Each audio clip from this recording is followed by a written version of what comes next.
Salut, je suis Sarah Koulibaly, directrice de Naya Holding. Bienvenue chez Naïma Dolls.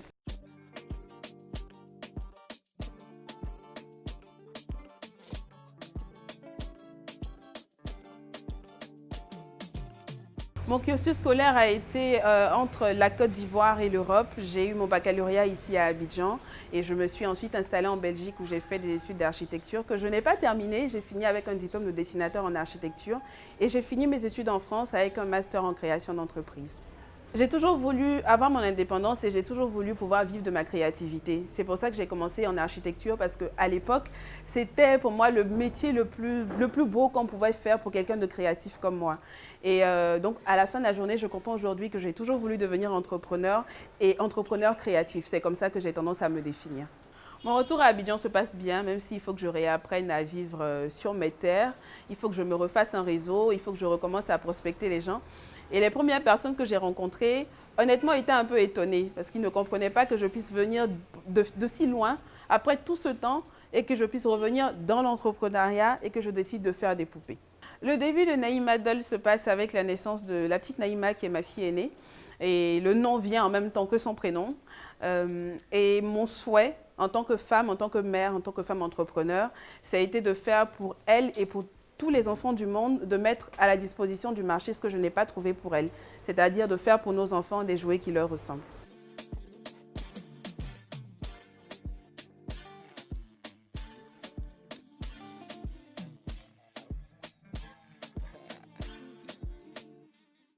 J'ai commencé Naïma avec mes économies, c'est-à-dire que j'avais à peu près 5 millions de francs CFA. Et on a eu la première usine avec laquelle on a commencé à travailler.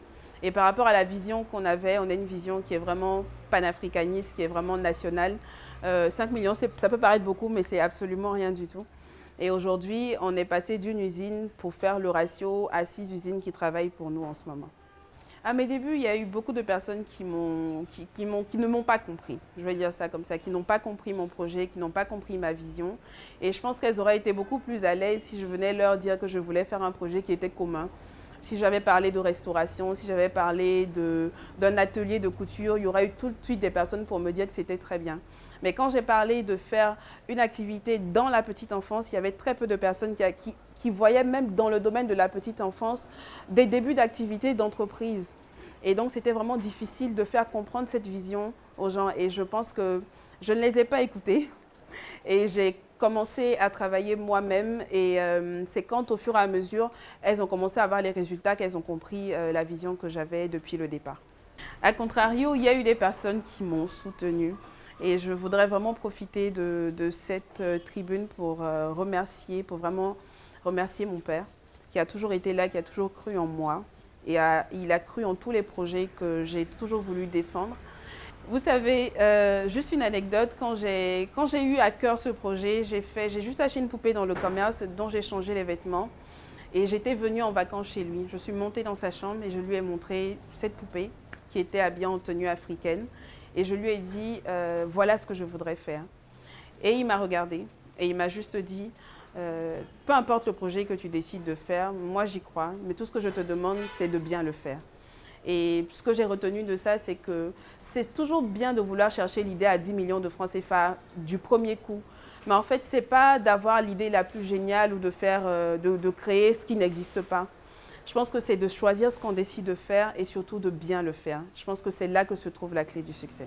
Là, on est à l'étape de la mise en boîte, donc on est en train de préparer les produits qui partiront d'ici peu dans les magasins, que vous pourrez trouver dans le commerce. Et on est également en train de travailler sur les nouveaux produits qui sortiront cette année.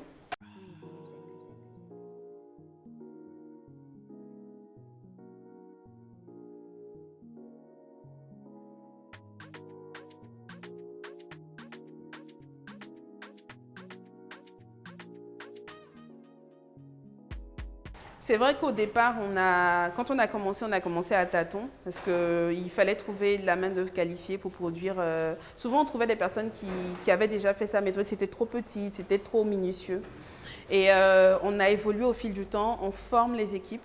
Et cette année, on a accompagné notamment par un cabinet qui nous aident justement au niveau de la production, de l'optimisation de la chaîne de production et de toute la chaîne de valeur. Ce qui nous permet au fil du temps d'améliorer notre travail et je pense qu'on peut dire qu'on n'est pas très loin de ce qu'on aimerait atteindre en termes d'objectifs.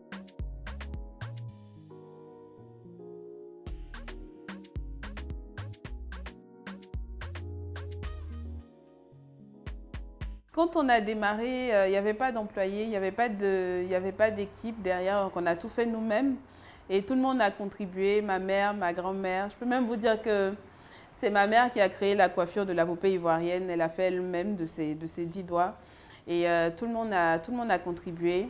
Parce que je ne pouvais pas me permettre d'avoir une équipe de toute façon et on n'avait même pas suffisamment de volume. Honnêtement, au début, c'est pas au début que j'ai ressenti ce sentiment d'avoir envie d'arrêter. C'est pas au début.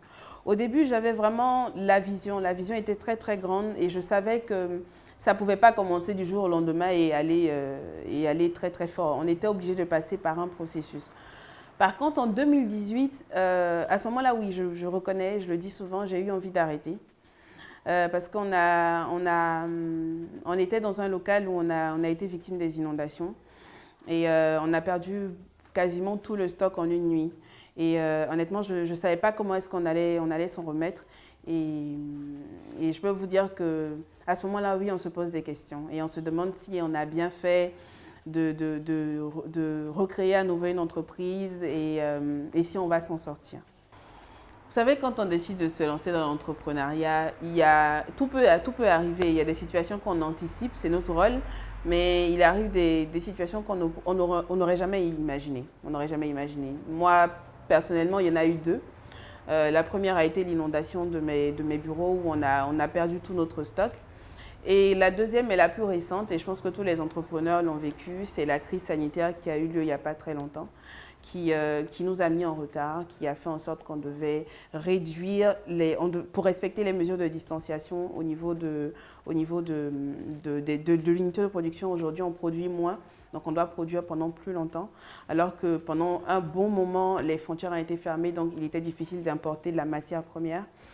Et tous les parents avaient leurs enfants à la maison, donc la demande du rayon jouet avait augmenté, mais on n'avait plus assez de stock pour pouvoir satisfaire la demande. Donc c'est vraiment dommage qu'on puisse se retrouver tributaire de ces choses-là, mais c'est aussi ça le parcours de l'entrepreneur et on ne peut que se soumettre.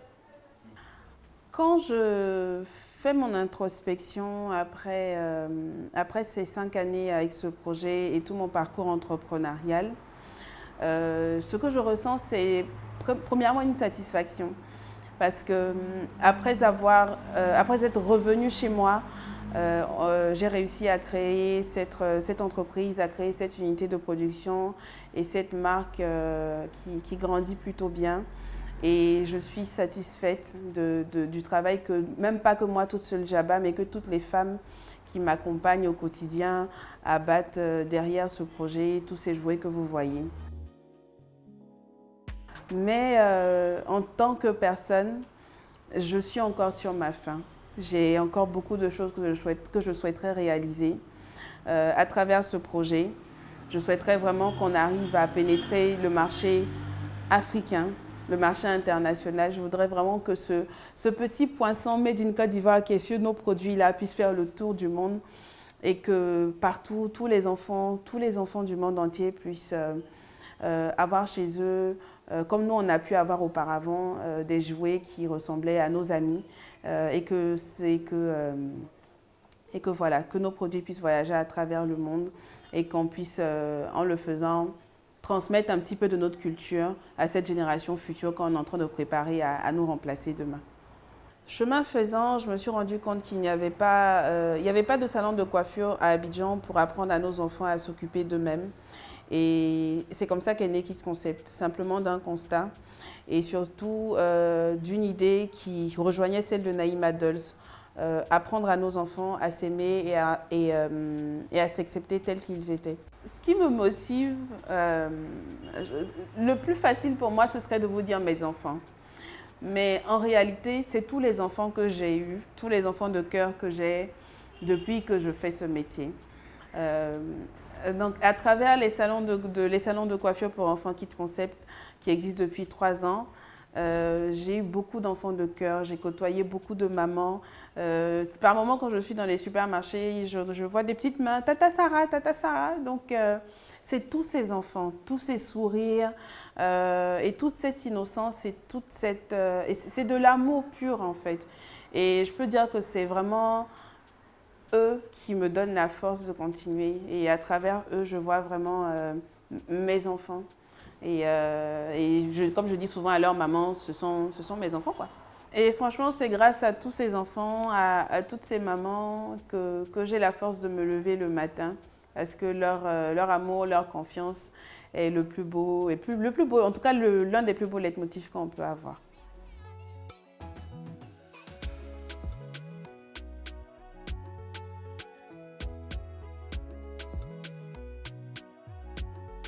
Le futur projet, le gros projet qu'on a, c'est la future usine qui devrait voir le jour d'ici peu.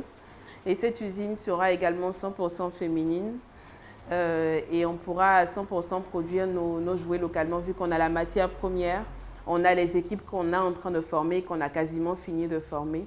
Il ne nous reste plus qu'à faire sortir cette usine de terre pour pouvoir faire à 100% des produits made in Côte d'Ivoire et surtout pouvoir réduire les coûts de production de nos jouets et créer de plus en plus d'emplois pour nos femmes. Si je dois donner un conseil à une autre femme qui souhaite entreprendre, je lui dirais de ne pas hésiter.